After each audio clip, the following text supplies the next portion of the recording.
Thank you very much, and thank you very much for inviting me to speak at this conference, and thank you for coming this morning. It's such a beautiful day on a Friday morning where people probably also would have other things to do. We really appreciate that. Indeed, I would like to look at two bilateral relationships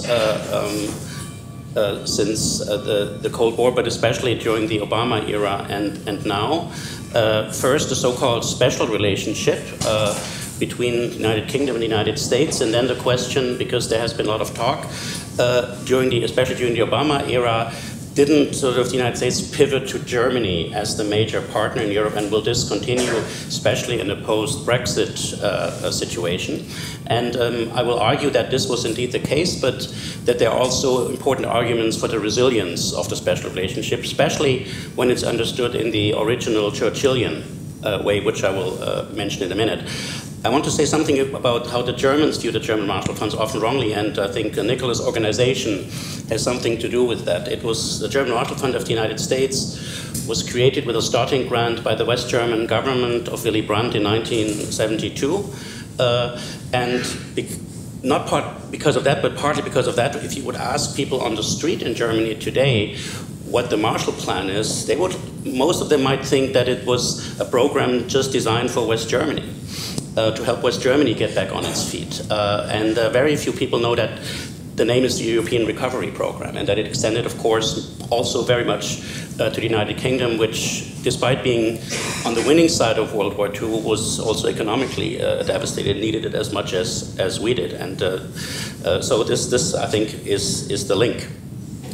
Now, the special relationship between US and the United Kingdom, some people date it back to the period of the late 19th century when the US, after this 100 years of isolation we heard about in the first panel, became sort of imperialist, acquired the Philippines, and heeded the call of Britain in joining them in the imperial experiment. But as a concept, it was really introduced by Winston Churchill in his famous Iron Curtain speech at Fulton, Missouri, at Westminster College on March 5th, 1946. And I will quote this short part of it where he mentions it. Neither the sure prevention of war nor the continuous rise of world organizations, he was referring to the United Nations, will be gained without what I have called the fraternal association of the English-speaking peoples. This means, and now comes the word, a special relationship between the British Commonwealth and Empire in the United States. And then he went on to make it more precise, and especially defining it through defense and intelligence cooperation. But remember that he never made it exclusive to the United Kingdom. And I think in the Churchillian notion, this might also be the future of that relationship. So what are the foundations? Of course, it's more than just realpolitik. A shared common law heritage was emphasized at the time more than today, but I think it's still very important when you look at things that how individual countries relate to international law. Mutual economic investments, although here, if we had statistics, we would see that perhaps Germany is replacing the United Kingdom as the place right now where Americans invest most. The UK is still a bit ahead, but this might change in the post-Brexit situation. Then diplomatic and security ties, especially intelligence sharing. English-speaking countries share a common set of values and beliefs, it is believed, and defense contracts. US competition for British defense contract was an essential part. The British nuclear deterrent is basically an American led deterrent, leads to Britain. Now, why was there talk then, starting especially with the Obama period, about what sometimes Politico has dubbed the Spezial relationship, so writing special in the German way with a Z in the middle instead of a C. One of these reasons, and you could see it re-emphasized yesterday when Barack Obama appeared together with Angela Merkel in front of the Brandenburg Gate at the church meeting of the Protestant churches in Germany. He said during his power that the German leader was my closest partner as president. He has emphasized that over and over again during and even after his presidency. So that is Also, I think more and more people in Germany are trying to create this narrative and emphasizing that 60 million Americans claim German ancestry. And this is more than the number who trace ancestry if you would divide the British Isles. So Ireland has 33 million, England 25 million. So if you do not take the British Isles together, then the German Americans are the strongest American force. And also a lot of German politicians, especially those who are very emotional pro-Europeans, who want deeper integration, like our MEP, member of Parliament, Elmar Brok. He has said if Brexit would happen, he said that Britain would then only be a strategically insignificant island in the Atlantic. So there is a lot of self-consciousness also among even a jingoistic view, if I could use this, in Germany, that we are the country that counts. And actually left of center press in England, like The Guardian, they sort of share this view. So what else next to Obama's declaration is the substance? So remember, where did Obama appear outside the United States during his campaign in 2008? Not in London, not in Paris, not in Prague, in Berlin. At that time, until yesterday, he wasn't allowed to speak in front of the Brandenburg Gate, and Merkel denied it in 2008, but he assembled 250,000 people. And he went to Berlin because of Germany's geographic and geostrategic location.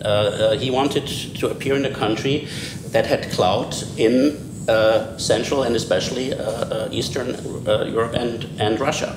So Germany, I think, became Obama's indispensable ally because of its economic might, its political influence in Europe, and especially in the eastern part of the continent, way until China, and of course, as I said, its geographic location. So under Obama, and this might also be due to the current president of the German Marshall Fund, who was a major advisor of Obama on European affairs, Karen Donfried, who also was fluent in German, Germany became the cornerstone of his European policy.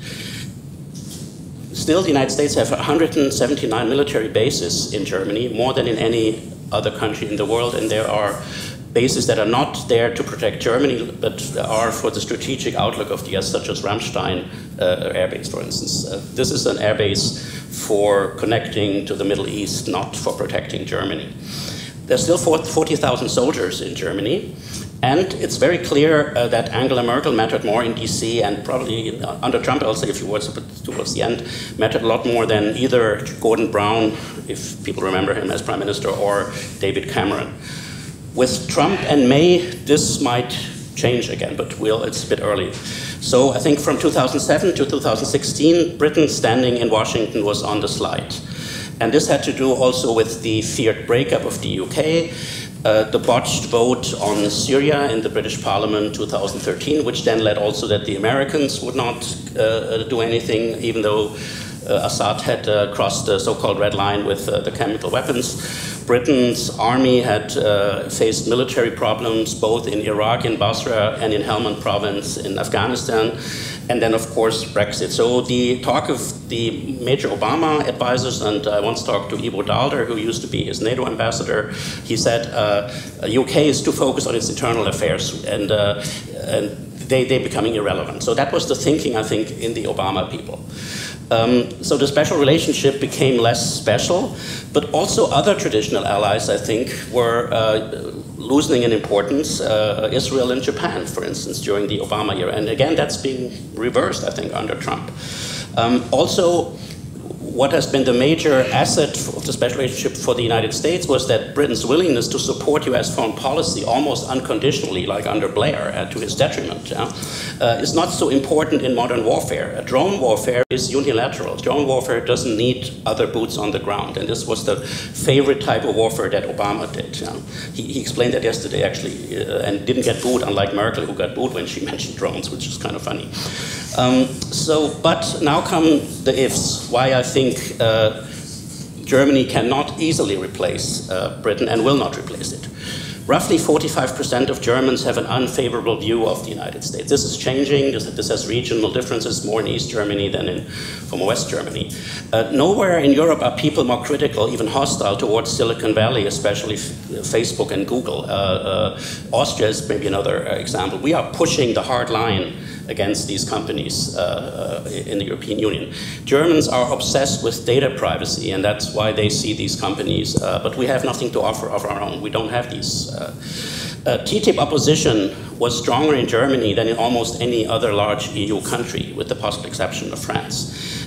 Unlike Trump's opposition against free trade, this is not driven by concern for jobs or loss of national sovereignty. It was driven by chlorine chicken, frankenfood, and environmental concerns. So very different from, in Britain, they have concerns about the NHS, but they're quite relaxed about TTIP. And they will get their bilateral deal. Also, in Germany, a very different narrative why the Cold War ended and why the EU is necessary prevails. In Germany, a lot of people think, especially left of center, that d'entente with the Soviet Union and Ostpolitik were the reasons, and not US military might and economic pressure why the Cold War ended. Also, a lot of people, most of my students, and maybe that's true for the young Czech students as well, believe that the reason why there's peace in Europe is the EU, and why we shouldn't jeopardize it. In Britain, most people think it's NATO, pure and simple, and that the EU has nothing to do with it. So again, here, I think the narratives, and US, it sort of also goes more into the British way, I think.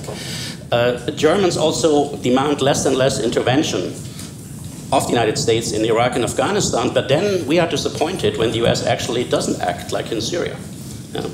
Also, more and more German politicians, even though the government is raising our defense budget closer to the 2%, we're at 1.3, but Martin Schulz, the leading candidate of the Social Democrat, has said yesterday we should actually reduce it, and that this 2% makes no sense. Again, this does not align us very much with the United States. So I think there are many obstacles, and there's also a group in the German business community, especially in the export business, who think that Russia and China are in the long term far more important markets, and our foreign policy should, Stephen Sabo has written a good book on how German, the Ostausschuss of the German Business Association sees Russia in purely economic terms, and Chancellor Merkel has stood up against them, but how long will this last? So I think there are a lot of things that will not contribute, that Germany is replacing the United States. Why do I think that the special relationship can remain or can become resilient or is resilient? So far, the special relationship has repeatedly confounded expectations about its imminent demise. It has gone through several crises from Suez until in the more contemporary time, but the common stabilizers, I think, of the Anglo-US relationship remain intact.